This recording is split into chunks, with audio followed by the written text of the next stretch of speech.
Welcome to The Intentional Investor with Matt Ziegler, where he and his guests explore the intersection of investing and life, portfolio, and purpose. Nothing in this podcast is investment advice. Nothing in this podcast is advising you to buy or sell any security or to do anything with your money. Seriously, you should only act on investment advice from someone you know and who knows your unique situation. We are not that person. Matt Ziegler is a managing director at Sunpoint Investments, and the opinions expressed on this show do not necessarily reflect the opinions of Sunpoint Investments or of Second Foundation Partners. Securities discussed in the podcast may be holdings of Sunpoint Investments. Hello and welcome to The Intentional Investor. You're on the Epsilon Theory YouTube channel. I'm your host, Matt Ziegler, and today I am talking to, look, this guy right here, he's got this book that I need to discuss with him. There's a lot of dog ears in this thing. And this is way more than a book report. This is not going to be a book review episode because there's a lot of life in this book. And suffice it to say, the overlap between what he talks about and what we're trying to do with this podcast, it's just so much. So, when there's like a show spinoff series and I'm thinking of Better Call Saul from Breaking Bad, or The Mandalorian from Star Wars, or when the guy from Animal Chin and the guy from The Impossibles left the ska punk roots thing for That Thing You Do, Tom Hanks 60s movie vibe, and started the stereo. I've got alternate series book pitches to kick us off for this one. So I'm thinking of this book, my alternate series number one. It could be The Toll Booth of Wealth. It'd be like a Jersey Turnpike thing where you're throwing coins into a basket, driving through at, 30 miles an hour. And I think you'll have to grow those, like the Toll Booth Willie sideburns. Love it. So if you could work on that, I could lend you my Adam Sandler cassette. I'm in Northeastern Pennsylvania. So another option might be the Coal of Wealth, which is like a coal into diamonds thing. Diamonds come from pressure. So coal is the precursors. They could burn hot as a business, and with the right patience, maybe you get something like of luxury value, but there's a whole metaphor to work in there for my Northeastern Pennsylvania brethren. And then I was really proud of this one. Maybe the Soul Man of Wealth, which is specifically for telly guys, obviously, kind of Steve Cropper from Booker T and the MGs, making Charlie Munger and Warren Buffett into like Sam and Dave, and less dancing around green energy, but maybe more dancing to Green Onions with the greatest guitar sound ever. But these are just spin-off ideas. I have to say my guest today, he's a music nerd, yes, but clinical psychologist, cynical mythologist. And I don't know what the Diet Coke thing is all about, but I'd say he's debatably a limited mixologist. So just for the taste of it, Daniel Crosby, welcome to The Intentional Investor. Congrats on the finest introduction I've ever received. This is what we aim for. That was finest ever. Incredible. In clinical terms, that's what we call word salad. You're now on my radar, and I'm a little worried about you for just stringing these random stream of consciousness ideas together, but I loved it nonetheless.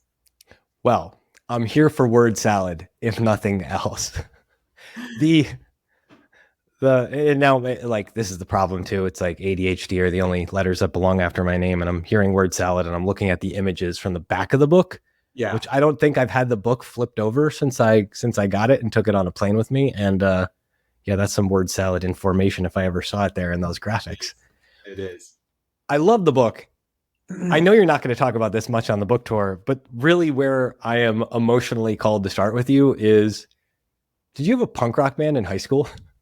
I did have a punk rock band in high school. The name of the band was Society's Hemorrhoid. And we misspelled hemorrhoid. We spelled hemorrhoid phonetically, Hemroid, because we thought it was more punk rock than the appropriate, somewhat more difficult spelling of hemorrhoid. We were Society's Hemorrhoid. We put together a little band to perform in a school talent show, and it was just awful. I mean, just terrible. But we were not dissuaded by our rough first gig, and we persevered through a couple of years and ended up, winning a battle of the bands, getting some free recording time, got a really nice, we can do it as an add-on here. We had some extra time. We recorded like our EP, and we had some extra recording time left, punk rock songs being 2 minutes apiece. And so we did a cover of Hit Me Baby One More Time with me screaming background vocals. I'm still very proud of this. So yeah, we can make it happen. I can get you the recordings.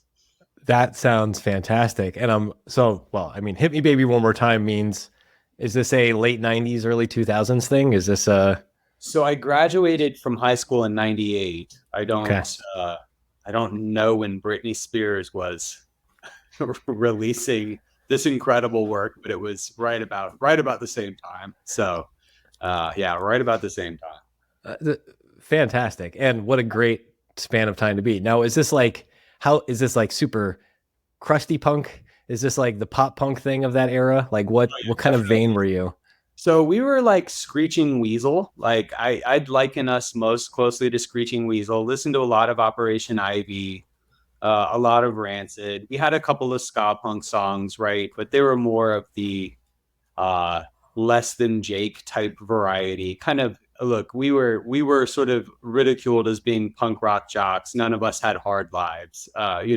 We all had all our teeth, and like our parents were still married, and we were all going to college. Like we were not crusty punks by any stretch. No. I had a feeling, and there's a really deep reference for like a half a human, not even a real human. I think there was actually an Assorted Jelly Bean song called Punk Rock Jock There you go. that I think goes back to that same thing. Uh, where did these friends come from? Were these just like the high school friends you grew up around? This is funny because we clearly have a lot of these same experiences too. Like, Yeah, it's just who are these kids? friends from school. The I mean, there were some core members. There were some people that were in and out as well too. So for a time, we had a buddy of mine from church singing lead vocals. He was quite bad. Love you, Jeffrey. It was quite, I mean, like horrible.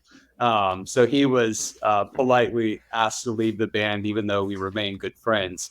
And yeah, this was about a three person core. But yeah, friends from mostly school and church. So school and church, and you got together to actually, besides Britney Spears covers, you wrote some original songs too. Yeah, we have quite a few original songs. I'll have to look, but I think it's 7 or 8. It's not quite a full album, but it's more than an EP, less than an LP, probably. Yeah, you did well to assemble things. Was that like the first thing that you bound kids together? I know so you've written all these books, you've done all this, you've created a lot of intellectual property in the years that followed. Was this like the first thing that you can say you created creatively, like artistically? For public consumption, yes. Like Okay. I drew a lot when I was a kid. I was big into comics. This was like the age of sort of those darker, like Image Comics, Spawn, and all that stuff was coming out then. So I was into comics. I was into drawing. But yeah, for every kid is creative, right, in their own way. But I think for public facing creativity, Society's Hemorrhoid is number one. How did mom and dad feel about Society's Hemorrhoid? Were they full on supporters or were they a little unnerved by the name? So mom and dad are lovely people. And I mean, for two Mormon suburbanites to like smile on their kid's punk rock band was pretty progressive of them, but they were cool. They were cool with it. And look, I dyed my hair. My hair was all crazy colors at the time. I wore an Out Come the Wolves Rancid shirt, I think, 80% of days in high school. And look, I don't think they loved it, but they didn't get in the way of it.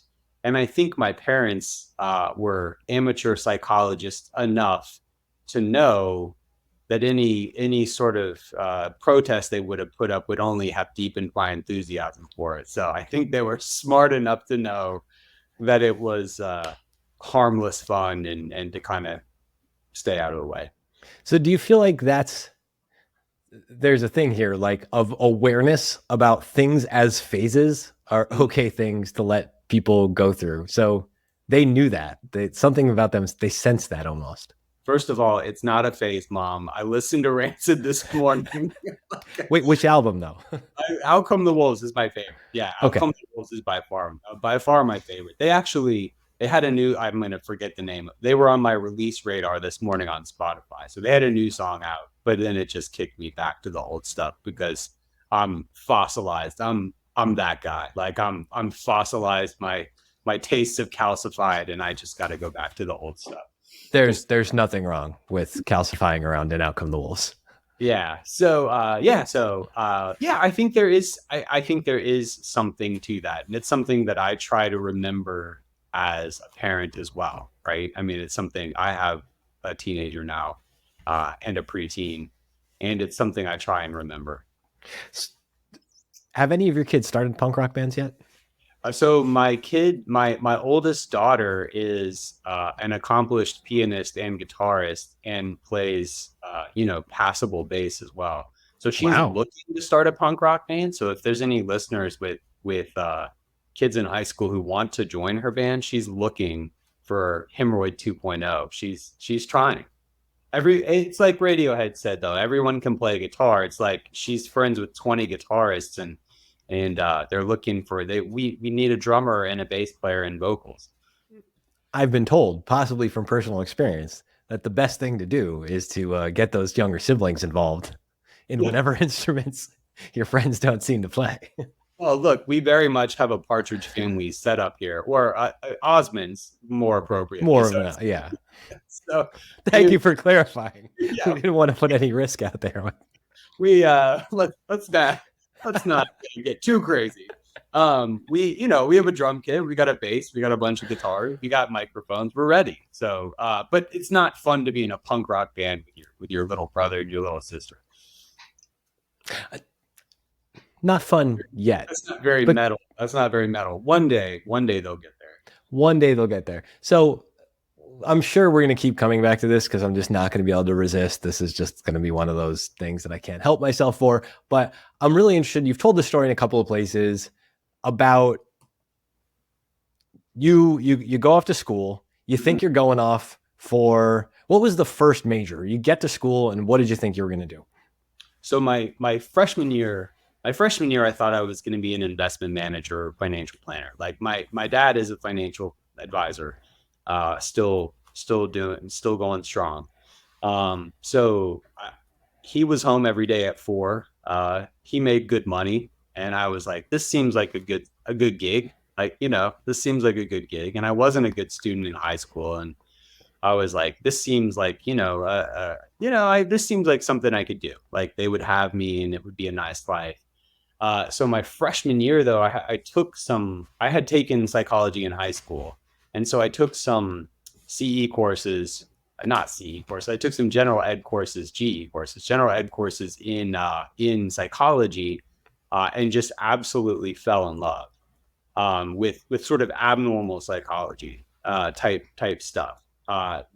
After that freshman year, I went on a 2-year mission for my church to Manila. So I lived in Southeast Asia in the, learned Filipino like every white kid from Alabama, and learned Filipino, lived in really kind of extraordinary circumstances for 2 years, and had a front row seat to a different culture, a different way of living, a different way of thinking, and lots of opportunities for observations and interactions about unique human behavior.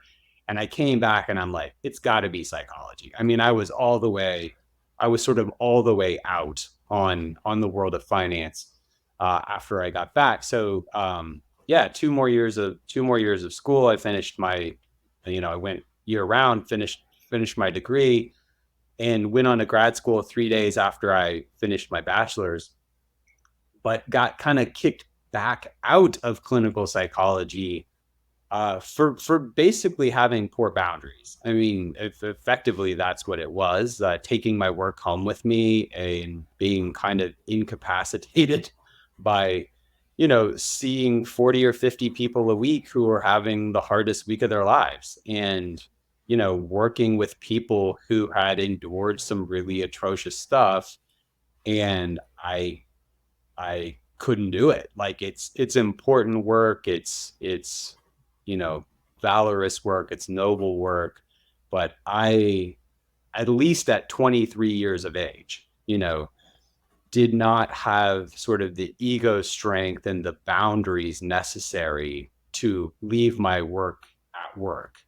And it's like, I couldn't go out on the weekends because it's like, you want to go to the movies? Like, do you know about human suffering? And so I needed to find my way to a place where I could think deeply about human behavior, which I loved and love. But without, the threat of someone dying if I didn't do a good job at work that day. Well, memento mori and all that stuff. Go back though.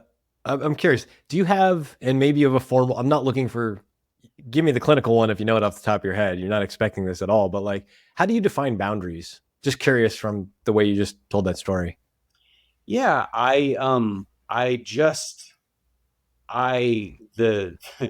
the membrane between their worry and my worry was too porous, right? I would just take everyone else's struggles home with me. I would stay up worrying about it. I would worry if I would see them on Monday. I mean, I would, it colored my view of the world. I used to want to be, when I was first studying psychology, I thought I wanted to do kind of like FBI forensic psych type stuff.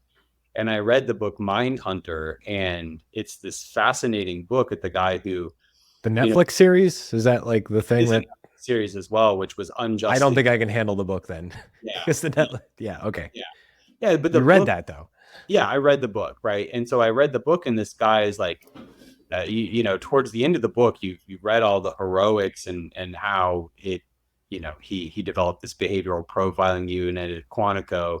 And then at the end, it's like, oh yeah, and also this ruined my life and my marriage, and like, I can't let my kids go to a spend the night party because the world is a dark place. And like, it had just colored his perception of people in the world to a degree that he kind of couldn't do it anymore. And to a lesser extent, I was having a similar experience. It was too much, it was, and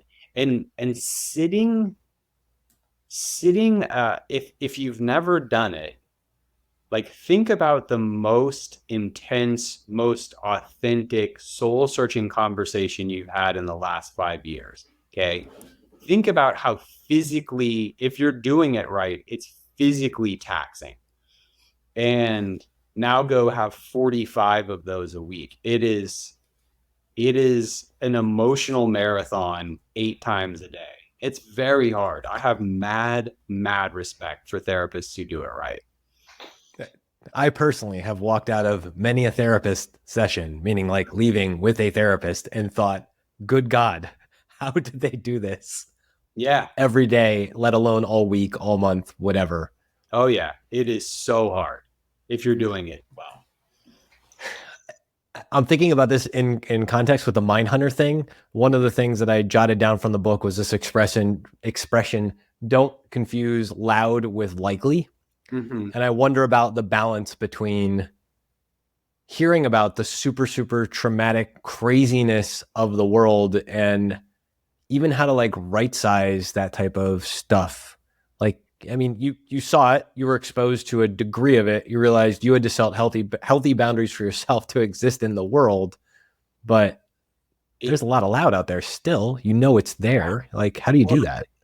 It's just not how we're wired, right? In terms of the level of salience or vividness, right? It's like, what's more vivid? My understanding that this mental illness that I just saw impacts 0.5% of people nationally, or the horrifying stories, that I just heard in session. It's just, one is a lot. One sticks with you a lot more. And I mean, this is like, we could go down this rabbit hole forever. This is Ben's whole thing, right? I mean, narrative has a power that numbers just lack. And, 45 hours a week of tough narrative is strong medicine for sure.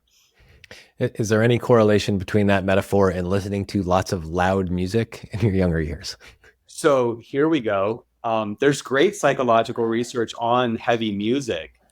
And like there was an assumption, I think, especially coming out of like Columbine and things like that, because we sort of retroactively blame heavy music or video games or whatever. Uh, but what they find, and this is pretty well established and replicates pretty nicely, is that heavy music actually has a cathartic effect on troubled youth. Like, right? It's not making them by and large angrier. It's a form of release, and it's sort of a form of sublimation where the angst can find voice in the person screaming into the microphone and not, punching a wall or whatever. So I know we're kind of joking, but heavy music's good for you. Heavy music's good for you. On one of the other things I do on Just Press Record, we just recorded an episode that was about lessons learned from mosh pits. Oh, wow. With Dave Noddick, who I believe so financial futurist in that whole world. So Dave was talking that side, and I had my friend Angie Coley, who's a excellent marketer, copywriter, storyteller, and we were just talking about the cathartic value, of like thrashing it out in a room with your friends. So good. Something to be said about that. I want you to talk for a second too about another cool, I think, a really interesting thing happened to you in the college experience before you make the jump into the professional world and realize the boundaries. I've heard you tell the story about you had a friend, I believe, with an eating disorder. That's right. Can you just tell that story? Because I think it's one thing to learn about this stuff. It's another thing to start to learn about the human translation, the mechanism of communicating with people around this stuff. Mm-hmm. I just think that's a really important story. Yeah, that was another big piece of what drew me to psychology when I got back from my mission. It was a family member, like a close family member, had a very severe eating disorder. And she was, looking for inpatient treatment options in Utah, where I went to school, had a lot of good ones. And so she ended up out there. And because the family was on the East Coast, I became sort of the point person, like the point of contact between the liaison between the family and the doctors. And just again, incredible work that they were doing, powerful work. It changed her life for the better, and she's doing great now. And it was all kind of down to that. And I learned valuable lessons too. One of the things that I talk about in an investment context a lot that really struck me, the first thing that they did with these women when they brought them into this inpatient center was not therapy, it was not, counseling, whatever. They did basically media training. Like I had taught them how to be informed consumers of media, right? So they taught them how to be critical thinkers and how to evaluate the messages around female beauty standards that they were being bombarded with, and how to think critically. And I think, like, how much better would we all be as voters and investors and humans if we received such education, right? To think critically. And I know that's what Ben and you guys are all about, is thinking critically about narrative. But it was fascinating to me that that's where they started. Well, tell this story though. I want you to actually unpack that. I'm really happy you brought this up because I would have forgotten to ask you about this. Talk about that specifically, like the actual training they were giving. They were saying, look at an ad and ask these types of questions. Yeah. So I will have forgotten some of it, but it's like, they're making them, making them cognizant of things like airbrushing, right? First of all, like, how real is this ad in the first place? Like, how representative is this ad of the actual sort of conditions on the ground? Okay, so that's sort of layer one. Layer two is like, here's a Ben Huntism. Like, why this message? Why now? Like, why are they trying to make you feel fat? Like, why are they trying to make you feel ugly? Like, oh, look, they're selling something. Look, it's a diet pill, or it's it's makeup or hair stuff. And so, at multiple levels, being thoughtful about sort of the veracity of the image broadly, and then more importantly, like what's driving the timing and the content, and what are they trying to elicit in you, and what is the motivation, right? Is the motivation to make you beautiful, like or healthy, or is the motivation to make a buck? And we know that answer. When you take the transition, so you burn out on the clinical work, or at Yeah. least you go through the thing where you realize these boundaries aren't going to serve me. Yeah. What's the first step towards, and I think it's a conversation with your dad and some other stuff. What's the step towards this industry, towards finance? Yeah. So I had a conversation with my dad. So I would have been, like 27 at the time, finishing up my PhD. And I had a conversation with my dad, and I just said, hey, look, I love psychology, but I don't love it in this context. And he said, well, there's a ton of psychology in my work, which blew my mind, like at the time, because I mean, you know how it is. Your understanding of who your parents are as people sort of evolves over time. But I mean, at this point in time, my dad was two things. He was a stock picker, right? Like professionally, he's two things, right? Like he's a sales guy and he's a stock picker. And like that's sort of the long and short of his job is, finding the next hot dot and gathering assets. And I was like, what are you talking about? And now my dad did not know in whatever year this would have been, 2007, what behavioral economics was, right? I mean, but that was about as far as he could take me. Is like, look, there's a lot of psychology in it. Like, here's kind of where it shows up. Go check it out. And long story short, I did go check it out. And I saw that there was a lot of great work being done by the Kahnemans and the Tversky's and the Thaler's of the world, but it wasn't trickling down to financial advisors in Alabama, right? Like it wasn't. There was no sort of practical.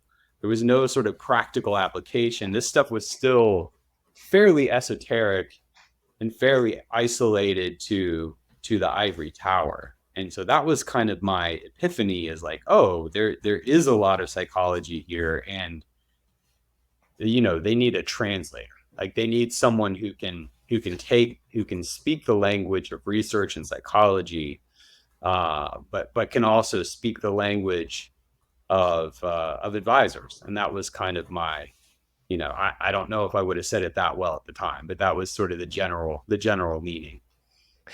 As a rule, you definitionally can't say those things too well at the time. Otherwise, it would have turned into something else. That's what? right. Just you're a dad now. Your kids aren't quite. You got another decade plus till you have the 27-year-old conversation. Yeah. Put yourself in your dad's shoes for a second. This was a really generous act, I think, and really kind of impressive to where you probably learned some of these translating skills that he was able to say this to you in this way. My dad has been a great. I mean, he's a great dad, but he's been a great. He's handled my career very well, because when I wanted to go get an undergraduate degree in psychology, my parents were never like, well, what are you going to do with that? I mean, you're going to work at Applebee's.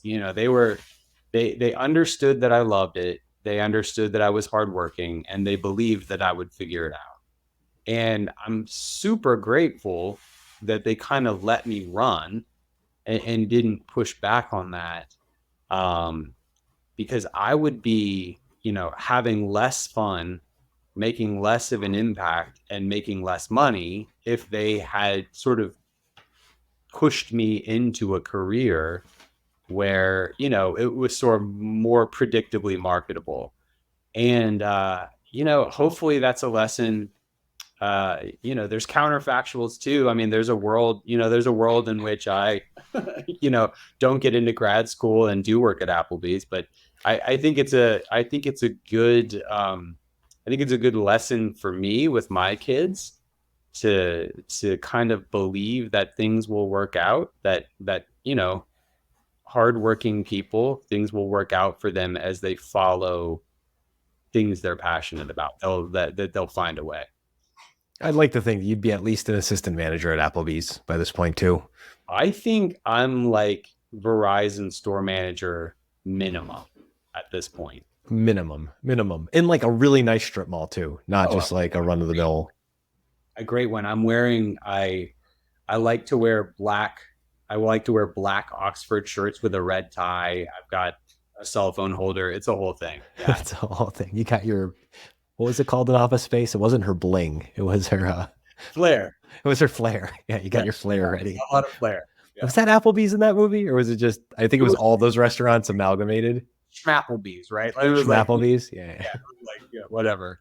Not quite McDougal's, but like yeah, something close. Oh, Fridays. It's Fridays. That's what it's like a knockoff Fridays. Yeah. it feels like an Applebee's. Yeah. So like after this, and I'm really fascinated by this too, because you see the Kahnemans, the Thaylors, you see this stuff starting to exist in the world. But even at that, a lot of those books, a lot of that stuff was still in like the journals. It wasn't in, I mean, I remember getting a piece of this. So I'm new in the industry in like the 2007 and 8.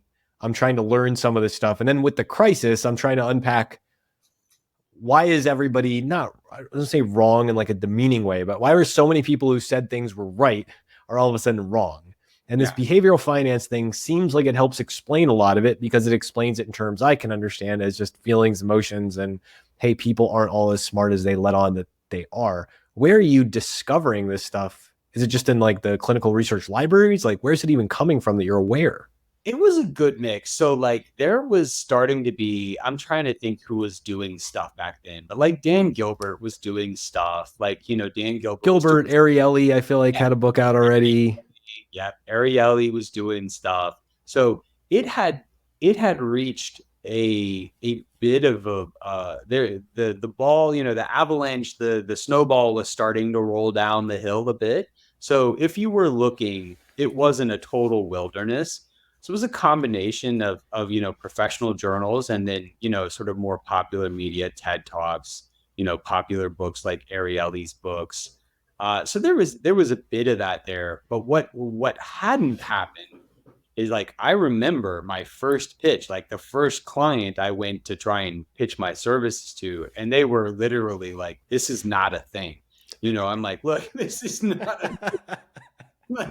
like, hey, I can help people, make better decisions and manage their emotions. And they were like, this is not a thing we recognize as a thing. And it's, it's very much a thing now. You could go into sort of the dustiest part of the wealth management ecosystem now, and it would be a thing. It was not a thing at the time. It had not made its way in any meaningful way. What was so number one, did they come around to it being a thing in that meeting, or was that like a rejection to start you off? They did. So they it's kind of a great story. They so I decide I want to do this.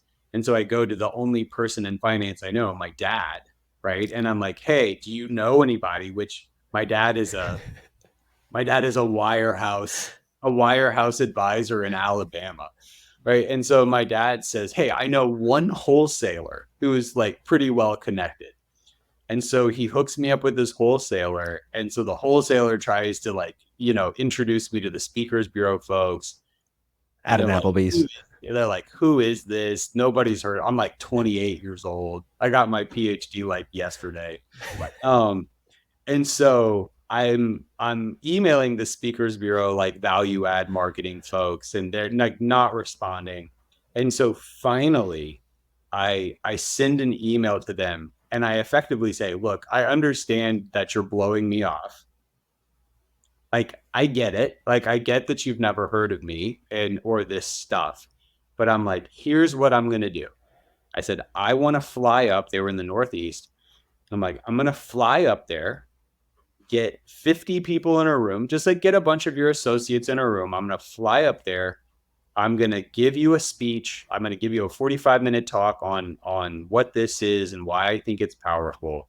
And if you don't, and then I'm going to leave. And if you don't like it, I will never bother you again. And if you do like it, let's do business. And I went up there and they liked it. And every single other thing that has ever happened for me since then is a direct consequence of that first yes, which is wild to think about. I mean, it's like, one of the people that was in that meeting got me a bunch of other gigs, people that saw me speak at those gigs got me other gigs. One of those early folks brought me into Brinker Capital, which was eventually acquired by Orion. I mean, it's like every good thing in my career happened because I sent that impertinent email and they let me do it, So How old are you when you give this presentation? 28. And that was like 28, just with the PhD. Yeah. Hail Mary TED Talk to someone who might not like you. Hail Mary TED Talk to like an insurance organization in the Northeast. Yep. Just curious, did they see it when you make this presentation as this is sales and marketing useful, or did they see it as like relationship building, fortifying, whatever useful, or not at all, some weird combination? They definitely saw it as this guy's an engaging speaker. This is kind of a new angle. And I was effectively like wholesaler light. I mean, it was kind of like, we can take this guy to every Maggiano's in America and have him speak, which did happen. We'll take this guy to every Maggiano's in America. We will ply him with chicken parm, and some of our advisors will come listen to this and like it and do business with us as a result. I don't want to overstate their interest. I think they thought it was like an interesting hook, not that it was going to like revolutionize the world. No, an interesting hook. And there's a weird, there's a topical relevancy thing that we see come up over and over again with all this stuff. Like, you were in the moment, like a flavor of the month to help them tell a story to the people they were trying to get on board. Yeah. Who just happened to like chicken parm as well. So there was a win-win in so many ways. Nothing wrong with that. So how's that evolved though? Like, and I'm really curious, any other through lines you want to point back to the room as this conversation continues? I'm fascinated by this. I feel like this is that Sex Pistols concert, like in the pre-Factory Records days, or like one of those moments where everybody's in the room and you find out later that of those 28 people, they all go on to do something magical. How does this turn into you giving the presentation? You're on this tour with them of the Maggianos doing these presentations. Like, how's this turn into like the next chapter? Like you established yourself as, I'm going to say, an expert, an authority, whatever word you want to use on this. How's that evolution actually happen? Well, so it's an iterative process, right? I mean, you start small, you start literally with Maggianos. Like I went on, I believe that first year I did, I'm not kidding, 55 different events, 55 different events, most of them Maggianos. And there's 40 or 50 advisors in a room, but there's also other partners. That was the first thing. So there would be someone from, XYZ asset management or, XYZ fintech, and they would hear me and they would go, oh, like, will you come speak to us? And then, I mean, just like a comedian or whatever, you just kind of work your way up through the ranks and, get bigger and bigger opportunities because of that. And then at some point, it's like I had to start writing books to figure out what I believed so I wouldn't be an absolute fraud. I mean, I had to basically start, I was a clinical psychologist giving speeches at lunch. I needed to, I needed to school myself. I needed to kind of give myself a master's degree in finance, so to speak. And writing really served that function for me, kind of figuring out what I believe. That's very much why I write. With the writing and figuring out what you believe, you said this too, that like if you could, and this isn't a when you retire question, but what are we up to now? How many books are there officially now? I know it's more than 3, right? Four. Is it just okay? Yeah, 4 books, tons of other stuff too. I have like a funny kids book about death. Like, but yeah, a funny kids book about death. I know that sounds strange, but I do. But yeah, Unfortunately, it doesn't sound strange to me, but that's yeah. it's I have 4 like behavioral finance books. Okay. 4 behavioral finance books, a few other footnoted books about death for kids. Yeah. All this stuff though, I feel like the through lines that connect all these things together as being a consumer of your stuff for so many years here, I actually truly get the sense that you're iterating on each version of this. And let's talk about the new book for at least a minute here, since we've barely scraped a few quotes out of it. You're a Pressfield fan? Are you a Pressfield guy? No. Oh, Stephen Pressfield? Yeah, that Pressfield. Yeah. I know, I'm taking it out of left field. Not some behavioral economist, Stephen Pressfield. So I was like on the band. I'm like, is there a band called Pressfield? Yeah. Yeah, don't. The band Pressfield with I'd never heard of. No, Stephen Pressfield. I like Stephen Pressfield. So just an observation on reading The Soul of Wealth for anybody who's done like the War of Art or something. When he was doing the War of Art, he had apparently he had the deck of index cards, and he writes out all the ideas, and I believe it's Sean Coyne basically takes it, shows him how to put in order and piece it together. But you have those ultra compact ideas, and then this like arc that stretches across them. And I think that book for him was like the holy crap. This guy is iterating so fast in so many directions. It's the only way this book can show up. When I opened your book and started to go through it, that was the book that kept coming to mind. I was like, oh, this is Crosby's like War of Art type thing, where he's not just iterating on one character. You're iterating in like how many chapters? 50 plus? 50. Yeah. Oh, it's on the cover. 50 reflections, 50 chapters iterating on this thing. Do you feel like you're like almost iterating like in Turbo Drive at this point with this stuff? So, I love this book. If I did write it, I love this book so much. I wrote 80 pages of this book. I wrote 80 pages of this book in a more traditional format. Really? Okay. This is really interesting to me. Like you tried to write a regular book before you decided on this chopped upness of this. Yes. It's like mixtape, pause tape stuff where I was just like, yes, correct. Keep going. Yeah. So I wrote 80-ish pages, like 4 chapters of a book that had, 3 parts, 10 chapters, 22 pages a piece kind of thing. And it just sucked. Like I wanted to write about money and meaning, but it's like, I went back and looked at this stuff and it was drivel. Like, I mean, I couldn't put it in the world. And so I set aside my writing project for a time and I started reading. I believe that one of the best things that you can do to be a great writer is to be a big reader. And during this time, I read Rick Rubin's book, right? The Creative Act.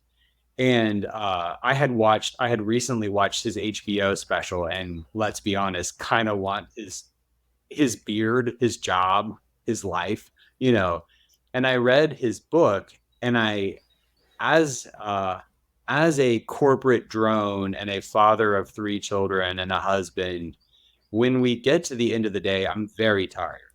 And I try and prioritize reading. I try and read some every night, but let's be honest, my butt is kind of kicked sometimes by the time dinner's over. And, so I flew through his book because it was so, the format was fantastic. And so it made me go back and revisit other books like The War of Art that have more of that format. And I said, what am I doing here? Like, why am I sort of beholden to this traditional format? What if I just did a bunch of short chapters? And the writing improved dramatically. The work flew. It was the one decision that made the book, because the thematically, the longer chapter book, I mean, it was directionally the same kind of money and meaning, but the way this came out versus the way that was going, it could not have been any more different. Do you feel like, so actually, besides the Creative Act, besides War of Art, were there any other books sort of in the intellectual curiosity stoking realm for this one? Those were the 2 big ones. I mean, in terms of the content, there's a million books represented. I mean, More than 1 million. That's a pound for pound. When I say like this is a true pause tape style mixtape of collections, in a 3-page paragraph, you will get 14 sources, a reflection, and 3 tangential stories. Yeah. Which I love. Yeah. So in terms of the content, like it comes from all over. And that's my favorite people to talk to are people like you who are kind of like an appetizer sampler platter of esoteric knowledge, right? You know, a little bit about punk rock, a little bit about finance, a little bit about world history. Like that's who I want to talk to at a party, is someone who can make connections between seemingly disparate parts of the world. Um, and that's what I've tried to model in this book is flighty thinking. I don't know, just disjointed attention deficit thinking. Disjointed attention deficit is the Applebee's menu of. So all I know is that I don't know nothing. Nice. And unlearning. See, I'm working these things in for you now, live on the spot. This Operation Ivy thing. I could have made the whole episode just Op Ivy quotes. This unlearning aspect too, because I feel like this is part of the iteration process. Is, and again, this is part of why the book's so fun. Not just talking about how you learn and how you iterate, how actual the process of like shedding things as you iterate is really important. You shed 80 pages of a draft. It's brutal too, by the way. You know, people who are like Morgan Housel talks about like his process of pruning his book, which is of course excellent, which is why it sold 80 gazillion copies. But, you know, he talks about how much he leaves on the cutting room floor. And historically, I have not done that. Like it is super painful. It is super painful for me to excise a piece of like something I've done. And I know he does. You know, historically, it's done a much better job of that than me. But yeah, I love this idea of unlearning, because we're learning creatures, right? We're moving through the world. We're learning all the time in ways big and small that are not always conceptualized as learning. And so I think that unlearning bad lessons is at least as powerful as learning, you know, good lessons. And it's something we all need to work on about life and love and, you know, 100 other things. Speak about like that editing out of the bad and just again, the ADHD smorgasbord of this. I'm thinking of like the constraint of Desperado or Clerks and the things where it was like, oh no, we only had this much tape. Like we had to get all the shots right. There was no messing around with this. I think there's a clinical focus that helps. Like you can unlearn without capturing, or you can unlearn by capturing and shedding. Yeah. Have you ever thought about like that balance? Like, cause I feel like you're unlearning in a different way when you're talking about this than say Morgan Housel. So my go-to for this, I'm going to mess up the name. It's a Lars von Trier documentary. It's called The 5 Obstructions, I believe. Okay. So he had sort of like 5 filmmaking tropes that he hated. And he's like this world-class director, and he like hated animation. Animation's the one that's coming to mind, but there were 4 others. And so his buddy, like a fellow filmmaker, challenges him to make these 5 films using these tropes and these formats that he just hates. And so he's like, you got to make a cartoon. And so he's like, okay, like I'm going to make the world's best cartoon. So, you know, for me, part of the unlearning for this book is getting a PhD. You are incentivized to BS. Like you are incentivized to ramble, to obfuscate, to use words like obfuscate. You know, you're incentivized to kind of like pad things and kind of show off intellectually. So this thing, like the format of this was so gratifying because every chapter has sort of a narrative or a historical anecdote, and then some research, and then some application. So like cramming those 3 things into 4 pages or 5 pages times 50 was such a fun challenge. It was great. It felt like my 50 obstructions, right? My one big obstruction. What is it about starting from something where there's something about when you can describe why you hate it. Yeah. And this is a weird callback perhaps, but I'm going to guess you weren't a big Britney Spears fan when you did like the punk rock cover of the song. What is it about something that we don't like that can bring such a cool thing out of reimagining it? So you have me wrong, sir. I was a big fan of Britney. I remain a big fan of Britney. That was an unironic. No, of course. It was kind of a me first. It was a me first in the gimme gimmies. It was the era. It was the era. We all did those things in that period of time. You were supposed to. If you didn't have your song, yeah. It wasn't that deep. It was the era of pop punk covers, and we thought she looked good in the video. I think that was pretty much the extent of it. But Kierkegaard talks about anxiety being the dizziness of freedom, right? And we know that all the paradox of choice literature, right, shows that sometimes having every option in the world is a detriment to getting anything done in some ways. So I think it can be good to place limits on ourselves. I'm in week 10 of like trying to stick to a pretty regimented nutrition plan, which is not fun, but I've lost 30 pounds, and I've learned a lot. I've learned a lot in the process about how the body processes energy. And so like all this stuff, like what, people are like, well, has it been great? I'm like, I don't know if it has sucked, but it has well, sucked. it has sucked. It has sucked, but I'm pleased with the things I've learned, and I'm pleased with my increased capacity to perform at the gym and things like that. So I think we need to actively look for ways in our lives. I think especially many of us that have been kind of blessed with lots of opportunity and lots of latitude, there is some power in saying like, hey, I'm going to impose some rigor or some strictures on the things that I'm going to do, and see what I learn about myself in the process. I think there's something to that. There's something about how the unlearning actually creates more learning. Yeah. And in this mix of things. And I think I'm thinking too, there was a part of the book where you're talking about like focusing on strengths. That seems to be part of the unlearning. You learn you're okay at something, but then you're not great at it. And so you have to like unlearn that thing to reveal what else is there. Well, yeah. And then there's sort of the coexisting pattern of the more you learn, the less you know. I mean, that's something you'll hear lots of folks talk about. I mean, when I was 23, I mean, this is typical 23-year-old behavior, but when I was 23 and I started my doctoral program, I was like, well, in 4 years, I should kind of have this nailed. And, I'm like, I can't believe that there isn't this grand theory of everything from a behavioral standpoint. And that I should have that cooked up here in no time.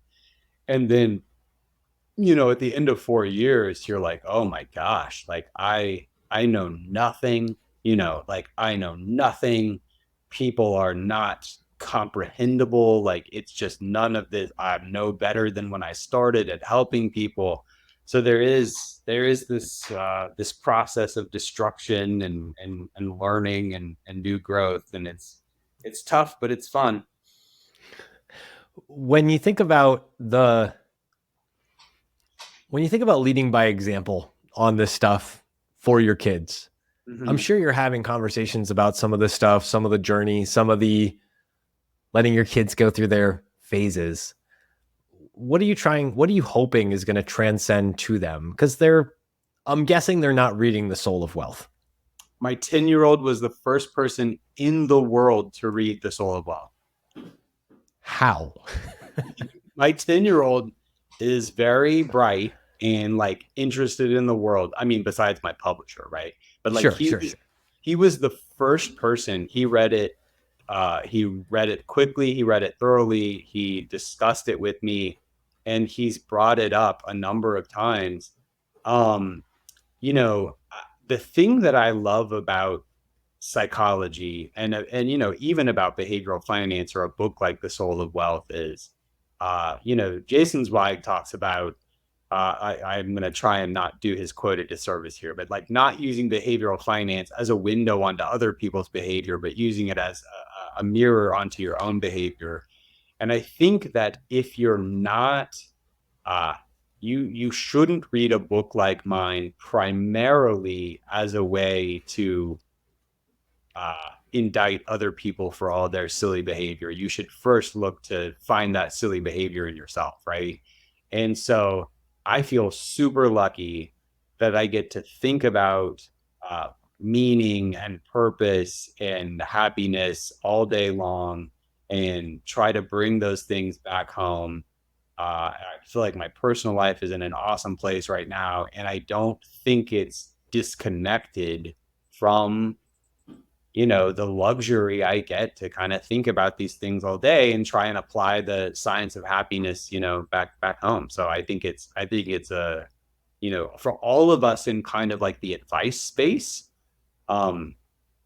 we should be moved, like we should be changed by the gift that we get to sit with people in some of their heaviest moments, right? Money touches the heaviest parts of life, death, marriage, all these different things.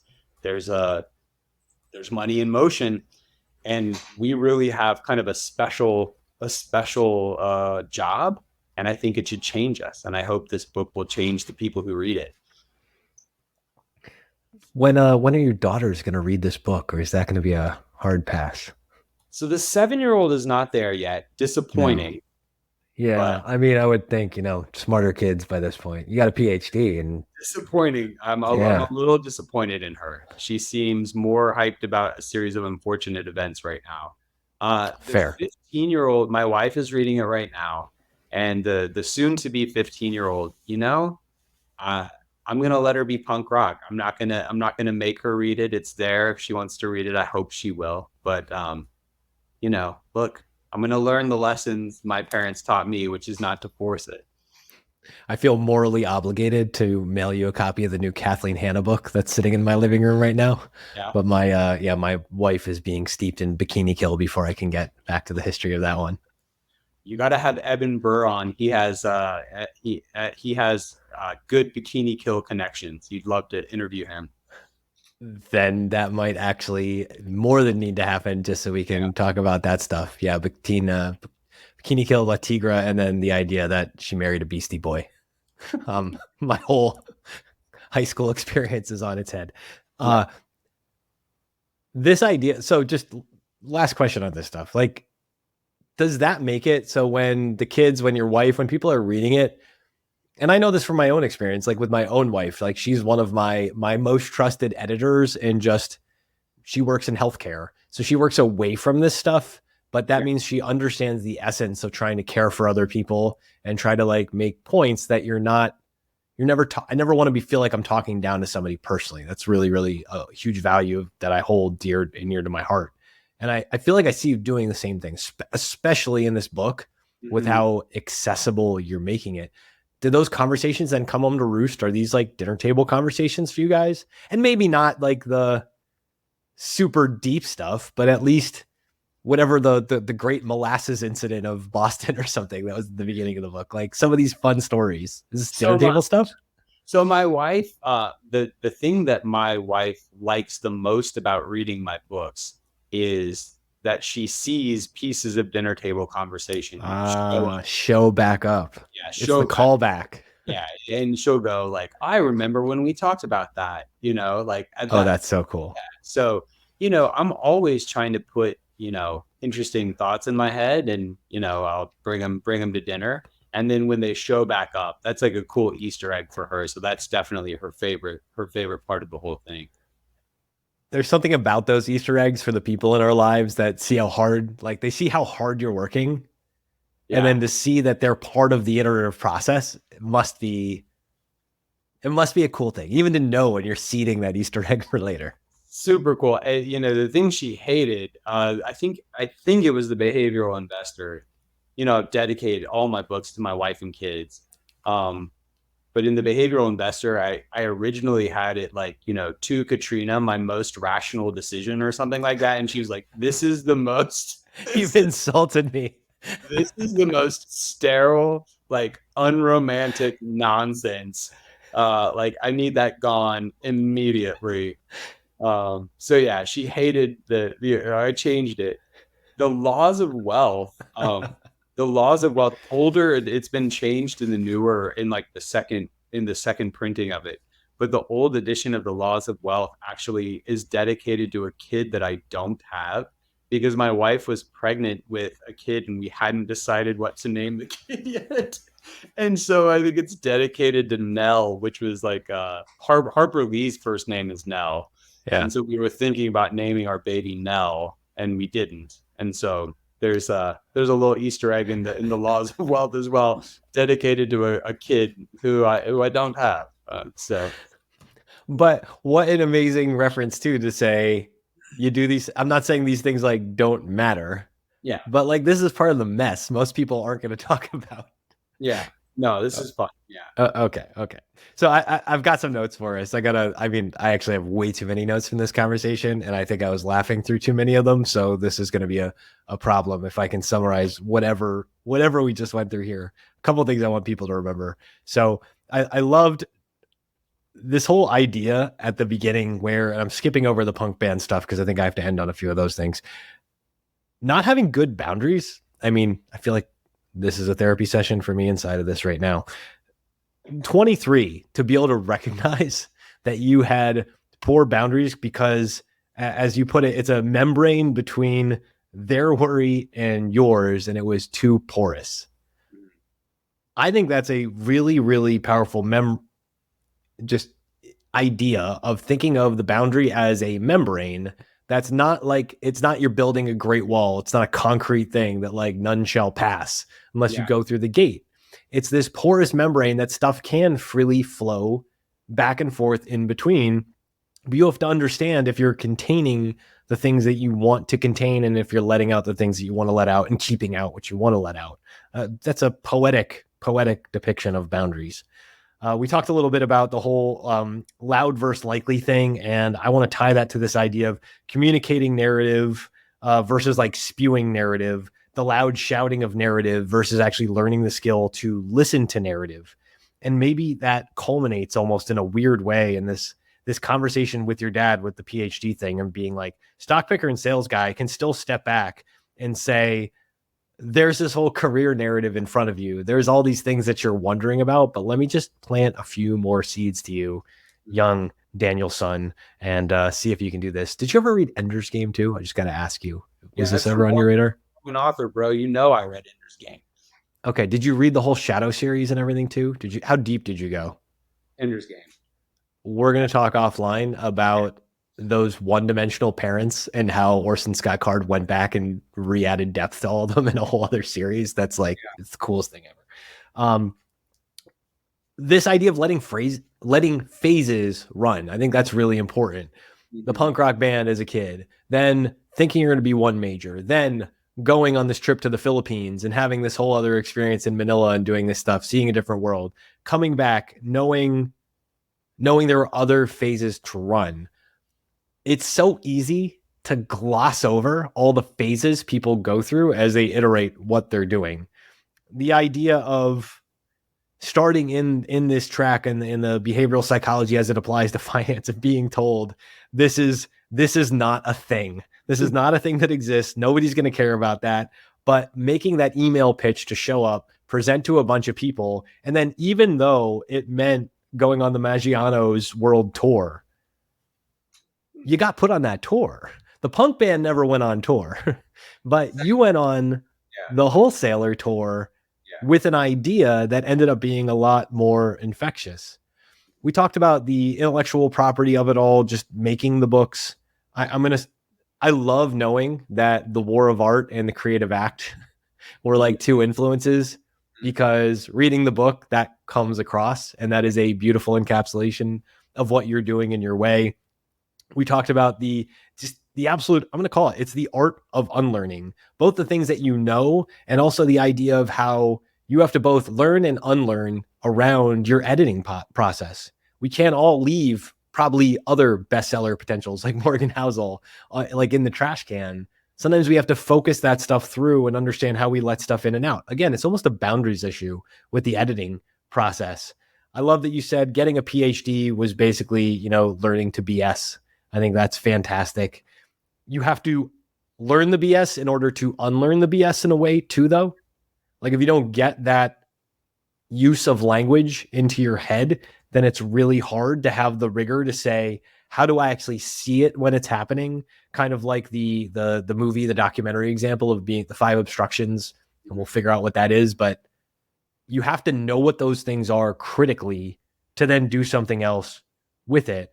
And then towards the end, you brought up I love this week window mirror thing. I've been torturing a metaphor for a long time saying it's actually a window, a mirror, and a map. You need the thing that you can look out of and see. You need the thing to reflect back on you. But then you also need a map, almost like role-playing game style, where you can go like, okay, now we have multiple characters. I see you, you see me, we both see ourselves. And now here's the stuff on the map to figure out how we're going to plot these actions. Because it's a gift. It's a gift to be able to sit there in these heavy moments with people, hold this stuff up and say, you're sharing maybe not your deepest, darkest secrets, but you're sharing really special stuff with me. And that sharing is a gift, no matter how heavy it is, so long as I have healthy enough boundaries to remember what I'm doing. Yeah. At its core, what you're doing is still this translation game. Mm-hmm. I think that's the wild thing. You said it right at the beginning.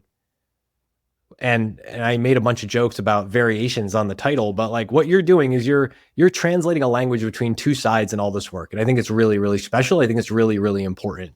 You're bringing the PhD knowledge, you're bringing all the clinical experience, you're bringing the real world sales experience of surviving a bunch of Maggianos and other things that exists, part of the financial advice industry. And you're translating it though in a way that can be applied to the people who are giving us the gift of looking for help with their problems. Daniel Crosby, tell the people where to find you. Tell them when the book comes out.